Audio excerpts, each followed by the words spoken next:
Hi everyone, here's the Book Chemist once again. How I Won the Nobel Prize by Julius Taranto is based on a premise that is so triggering, so preposterous and so outrageous to feel perfectly believable in today's world and to make for very compelling fiction. In the novel's world, you have a billionaire, you're stand-in for your typical Bezos Musk sort of character, who has established a university on an island off the coast of the northeastern United States, where scholars who were disgraced elsewhere in the world, usually because of abusive behavior or comments or statements, can come here, they can come to this university and focus entirely on their work. This place, which is the Institute, is, to put it differently, a refugee for every personality who has been cancelled, and a big flippant gesture to the liberal world that supposedly ostracized these personalities. Let me embark on a small aside here to say that I personally hate the concept of cancel culture, the very term really, for two main reasons. The first one is that it takes a phenomenon that is natural and universal, the fact that our sensibilities change, our cultures are always in movement, the cultural conversation is always evolving, always progressing, and certain attitudes, certain behaviors that were once seen as acceptable at one point in history stop being tolerated and are simply not acceptable anymore. It takes all of this and it looks at it as if it were some kind of modern phenomenon or even some kind of organized witch hunt, which is just plain wrong. Believe you me, I studied literary canons as part of my doctorate research. Believe me, there is nothing as fickle or as transitory as a cultural canon. The other reason why I hate the term cancel culture is that this specific way of looking at cultural changes in our mores, in our canons, as something new and controversial, is very American. It's a very American phenomenon that has somehow been exported across the world, so that now people everywhere, we all have to have these silly fights and debates about cancel culture. But I guess that's inevitable, it's just the way the globalized cookie crumbles. Anyway, these matters aside, the question of what to do with celebrities and figures of power who have behaved immorally or illegally is by no means a simple and straightforward one. It's a complex and delicate one. A beautiful discussion of the topic is actually Monsters, A Fan's Dilemma by Claire Dederer. I'm going to talk about this book at the end of this video, because it's a brilliant book. Back to How I Won the Nobel Prize. This is a novel that explores these ethical and cultural dilemmas in all their complexities through the lens of a very intriguing plot. The protagonist, Helen, is a scientist who is embarked on a research on superconductors, a very promising field of inquiry which might potentially solve the climate change crisis and might one day even save the world. But her only chance to continue her research is to follow her supervisor to the Institute, to this refuge for abusers and racists. Helen is a woman of fairly progressive ideals, and at the beginning of the novel this dilemma causes her quite a few misgivings. But eventually she just gives in and she goes to the Institute to continue her research, and she settles in fairly well. She gets used fairly quickly to this environment of privilege and luxury where her every need is catered to and she can just focus on her work.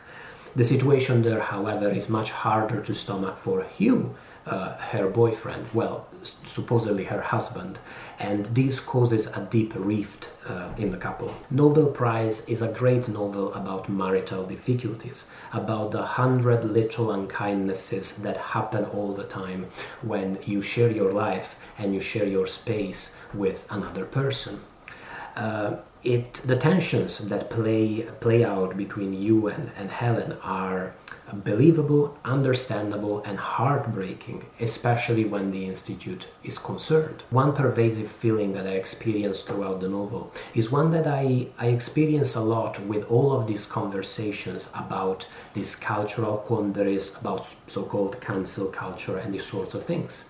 You have two people, two fundamentally good people like you and Helen, having these ongoing, never-ending debates about what they should do, how they should face their situation. In particular, should they stay at the Institute and endorse this horrible place because of the benefits that Helen's research could bring to the broader world? Or should they refuse to engage with it, and should they make a stand and just leave? What you have, to put it differently, is two good people constantly fighting and arguing with each other, constantly at each other's throat. While I get the sense that the actual abusers are actually doing okay. They're living in their world of privilege and wealth, and they're doing just fine. These elements speaks to the way these debates about cancel culture and such often are little more than smoke in our eyes, than a way to distract us from much more serious, much more pressing concerns, a way to make us angry about the wrong things so that we don't worry about the important questions we should be concerned with. At the center of the island where the Institute is based, you have a phallic building called the Endowment, an architectural horror in obvious and explicit bad taste, from the top of which, from the top floor, you supposedly can look down on the campus of Yale University through a telescope. At one point, one evening, I think, Helen is taking a walk around the island, and she looks up at the endowment, and she finds it gorgeous for one brief, contextless moment. And it's the crux of the matter with the Institute. It's a truly important moment in the book. The life at the Institute, life in this privileged world, can be beautiful as long as you ignore context. This environment can be completely satisfying and rewarding if you ignore the suffering that your privilege is causing somewhere else. What Nobel Prize makes explicit time and again is that people's ideas, their beliefs, their political convictions are inevitably always tied to their conditions. Of course, these privileged people, mostly privileged men, think that they should be allowed to act with impunity and they shouldn't be punished for their behaviors and their ideas. They're in power and they want to keep their power. Of course, their victims wish that there was a way in which these people could be held accountable, a way for them to feel protected and to feel as if they aren't at the mercy of these powerful men. The question then is really for us on the outside, whether we think that powerful people and predators should be protected, or whether we feel that people who don't have this power should be guaranteed a degree of dignity and should have their voices heard and their concerns heard. I have focused extensively on the themes of the book, but please believe me when I say that the book's artistry is just masterful, that its plot is engaging and constantly pushes the characters into more and more moral, ethical quandaries. The characters themselves are beautifully three-dimensional and contradictory and complex, and the book's speculative elements are just outrageous enough to be perfectly believable. It is indeed the great artistry of the novel that allows it to discuss in such liberating, such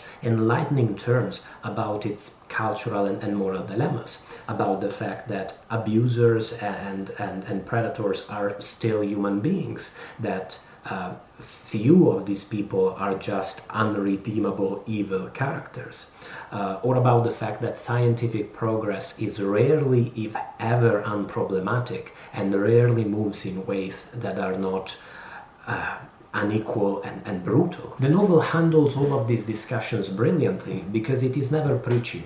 It actually has the guts to take the abuser's side long enough to explore their arguments in all of their evil and all of their injustice. In this sense, it reminded me a lot of The Circle by Dave Eggers, another novel where you're shown the arguments of people in favor of a technological dystopia, long enough that you're able to understand why those arguments are actually convincing in certain circumstances and why they are so dangerous and so pernicious. How I Won the Nobel Prize was certainly a tense reading experience, and its quandaries kept getting tighter and tighter. Its characters kept getting pushed into more and more inescapable situations, and there's one scene especially toward the end of the book that was incredibly uncomfortable, especially because I realized as I was reading it that I really had no idea where it was going. I really had no idea what to expect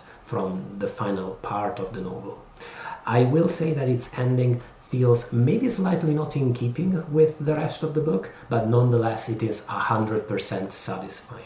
I think it's just an amazing novel. I highly recommend it, not just to people who are interested in these cultural conversations, but to anybody who is looking for a novel of ideas that doesn't sacrifice the meaty and engaging aspect of its plot, its characters, its setting, the nourishing aspects of fiction, really. What about Monsters by Claire Dederer? This is a fantastic work of literary/cultural criticism about the fan's dilemma. What do we do with artists, with creators who either turn out to be horrible people or who we knew all along were actually horrible people? As a big fan of H.P. Lovecraft's fiction, that's a question I've been thinking about for, well, a very, very long time.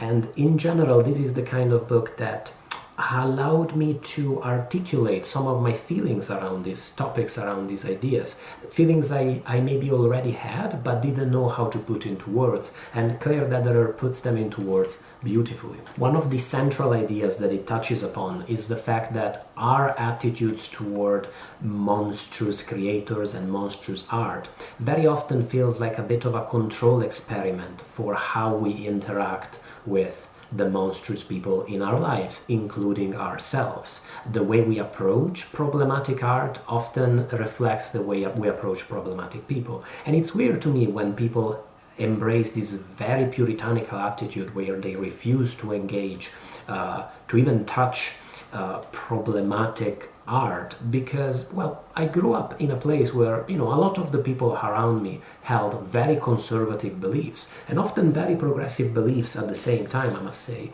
And as somebody who, doesn't share many of these beliefs, what am I supposed to do? I interact with these people all the time, in the bakery, at the cafe, in the mini market, in the street.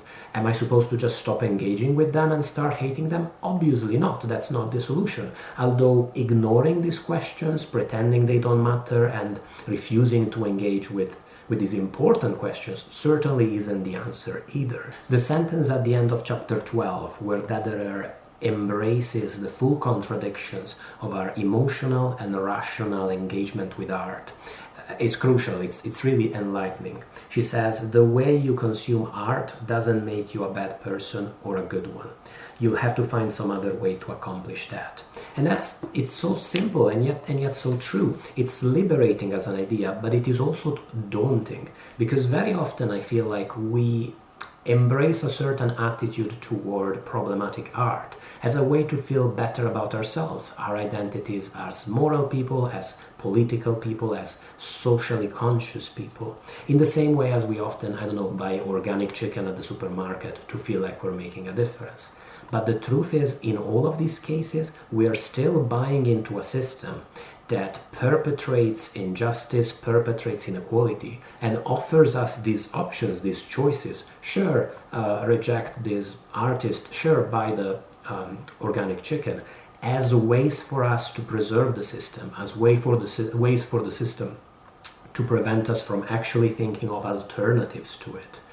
And I'm not saying that, you shouldn't reject problematic artists in certain circumstances. I'm certainly not saying that you should stop buying organic chicken. I'm saying that the question is more complicated than that, and it moves beyond that. Being a human being is tough. There's no escape. It is tough. Books like How I Won the Nobel Prize, Monsters, they explain exactly why it is tough, how it is tough. At their best, they also offer us a little insight in ways, some small ways, in which we could perhaps become better human beings and move past some of our quandaries, some of our dilemmas. Thank you so much for watching the review. As always, I really appreciate it. Don't usually talk about non-fiction, but I really appreciated Monsters, and I did think that it engaged very interestingly with a lot of the conversations going on in how I won the Nobel Prize. I look forward to hearing what you think if you've read either of these books, and I do wish Nobel Prize every success. I think it's Julius Taranto's debut novel, and I look forward to reading whatever he writes next. Thank you for watching once more. Thank you to my patrons for supporting the YouTube channel. Bye everybody.